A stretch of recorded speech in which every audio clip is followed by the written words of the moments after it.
what do you think needs to be done as far as the way the youth are depicted in Baltimore? Obviously, we had the event last week that happened in the Inner Harbor where hundreds of kids were running around doing their thing. FOP responds the way that they do. Certain people, certain entities automatically took that and turned it into a race issue. Other folks said, no, this is an issue because some of these kids are behaving badly.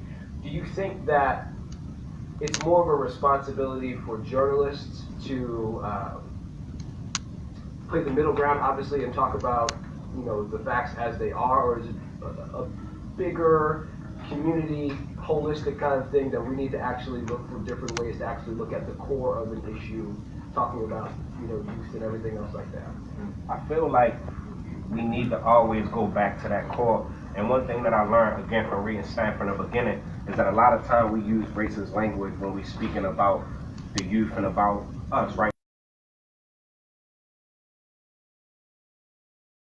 We say it's like, oh, that's bad neighborhood.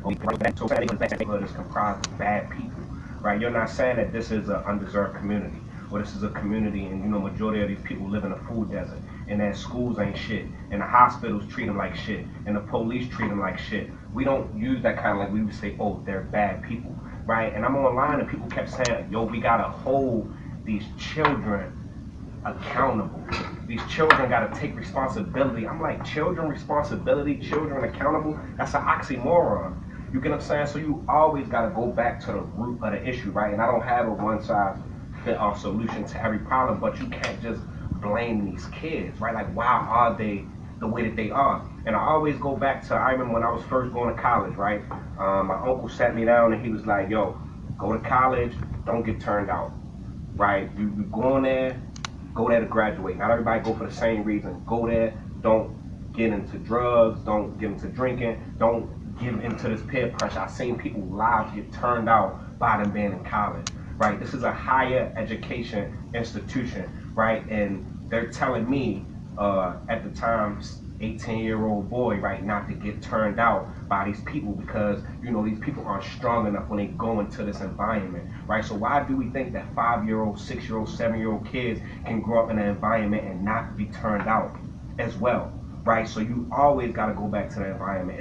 It's adults that get turned out every day, right? Like what we say about people all the time when they're going through recovery and anything, they got to get out of Baltimore in order to get clean, in order to get their lives together.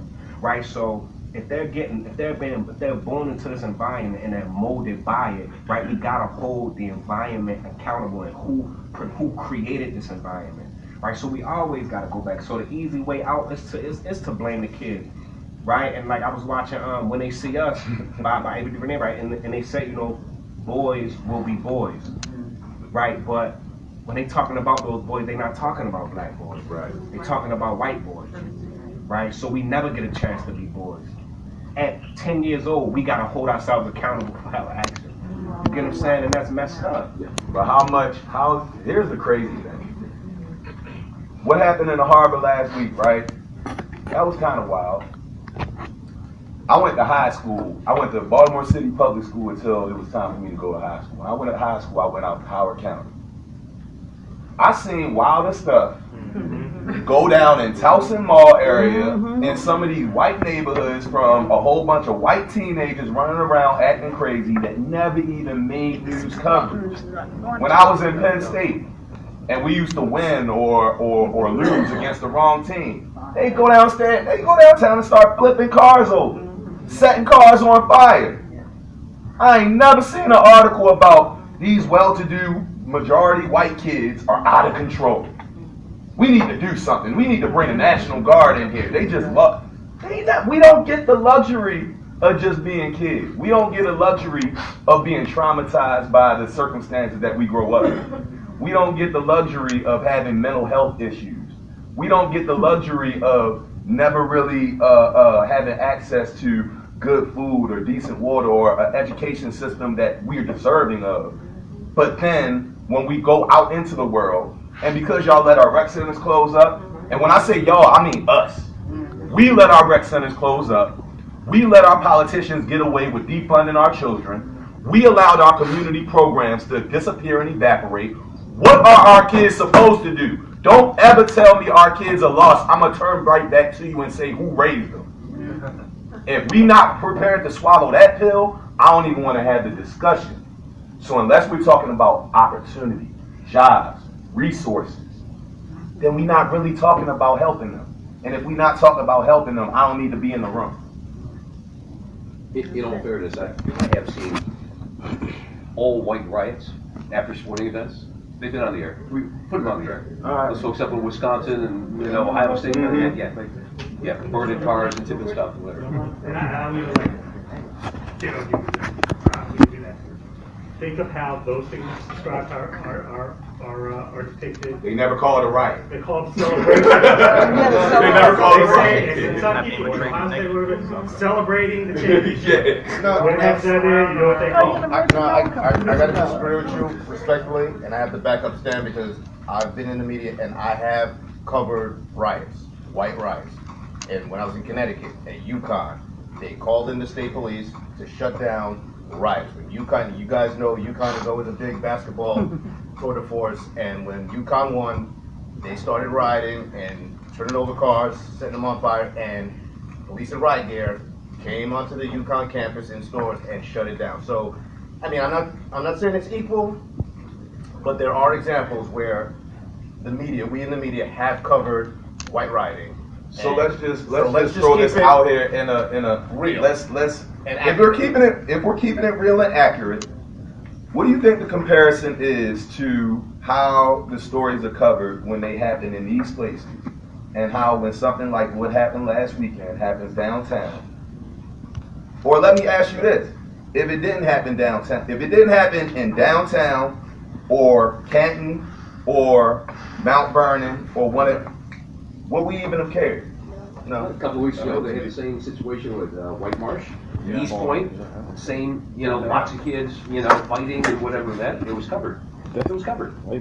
People fight though. Like videos of white people fighting on Twitter than I do on these media sites. Like it's not hard to find videos of white people fighting. Like so for all the black fights that they post on TV, I feel like every week they should just post like a random white video, like a video of like white people fighting in the grocery store because we see it all the time. Like they be wilding in Walmart.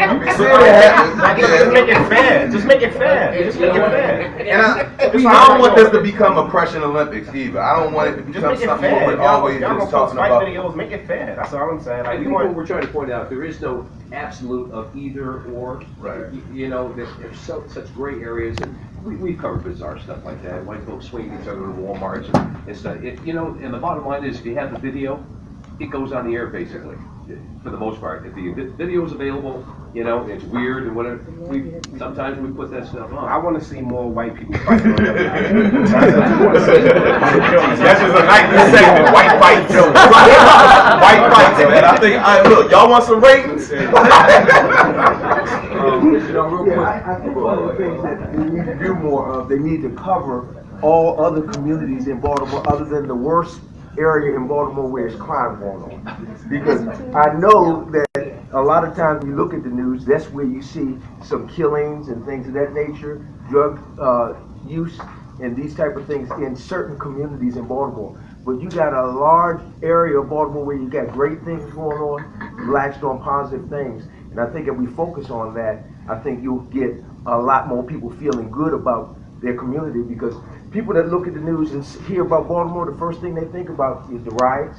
First thing they think about is blacks doing crime. And we have to paint another picture of what that is. One of the things that I always say, you got to invest in your community. I think that's what the brother was talking about just a moment ago. You have to take responsibility yourself and go out and make a difference in the community in which you live in, and really impact young people's lives.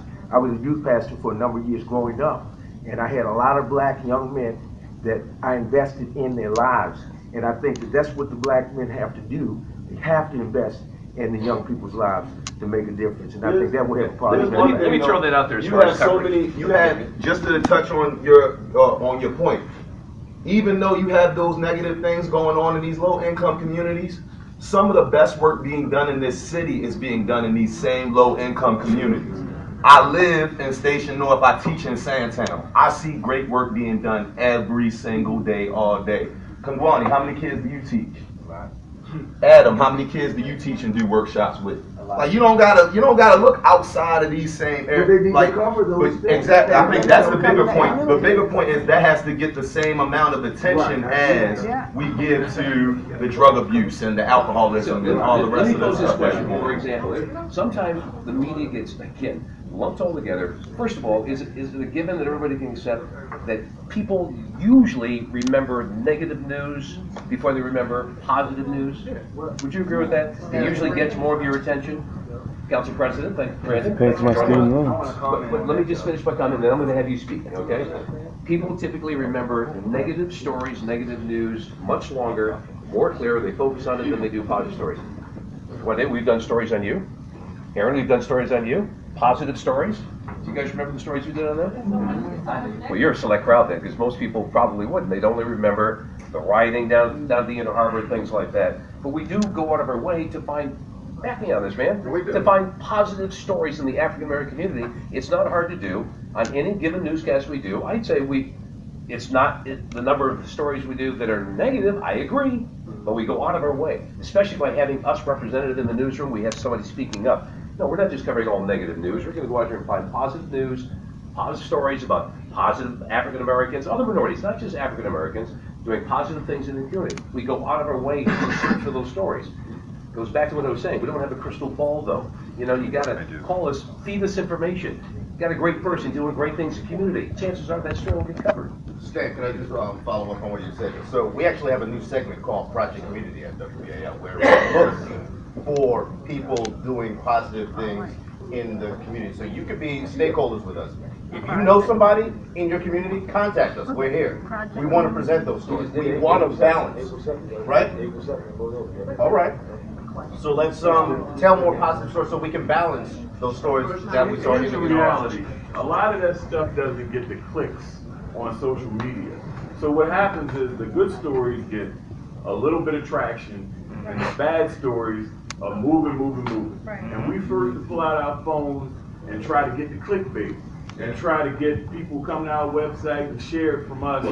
And that's what gets these stories moving. Where you see stuff that, like the Squeegee Boy incident down at Pratt Street the other day. We don't even know the context of it. We just see this fight and everybody sharing it on social media. And you can go look at the analytics. They're on there for you to see on the front end of how little traction a good story or what somebody good is doing in the community. That's just the reality.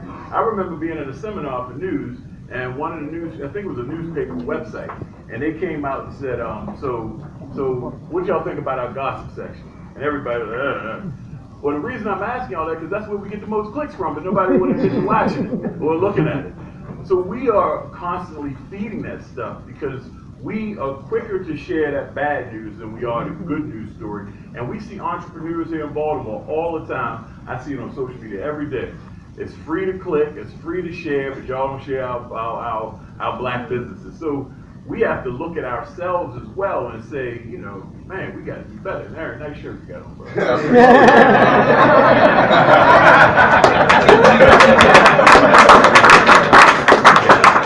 TJ, we miss you, TJ, man. We miss you. Come on home. Earlier today, we started this whole thing off talking about mugshots. TJ, I'm so glad you're here. Why is it we see a lot of black mugshots, but white defendants doing the same thing? You very rarely see their mugshots. Tell me how that's handled from the police department. I heard some of that conversation, and what I'll say is it's a communication issue. We need, in police departments, when I say I used to argue with homicide, when I would see a Metro Crime Stoppers flyer, I said, why is this a mugshot? I said, why are we re-victimizing the victim again? I don't want to do that. Same situation presents itself sometimes where we can't get the picture from the family that makes the person look like a human. I don't believe in that. Now, we need the big people in the news stations to go to the Metropolitan Police Department to order their media relations sections that if we have a victim of something, we don't default to the mugshot. Go through MVA, and there's a difference. You'll see the blue background on MVA. I don't know what they look like nowadays, but we shouldn't be defaulting when someone's a victim to a mugshot. That's the path of least resistance. That's the easiest way.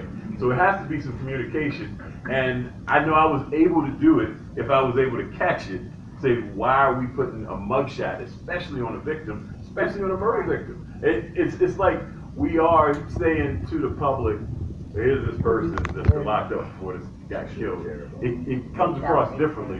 Where if you look at the segment we used to do on WBAL radio, BPD case files, every single picture on there was the human picture of them. And I would used to beg the family, say, we want to portray your loved one as a human, not as some mugshot, not as some. Now that's the first time I'm hearing that we've actually put victims' mugshots on TV versus the defendant or the Victim suspect. mugshot when we're looking for information Okay. and this person who was murdered, this person who was a missing person, they do come out that way and they shouldn't. That's a problem. Usually we go to a family and try to get pictures from family. I'm sorry, I'm TJ Smith. I used to be the communications director for the Baltimore Police Department, now Baltimore County. Let's go you. The last one we could actually trust. Yeah.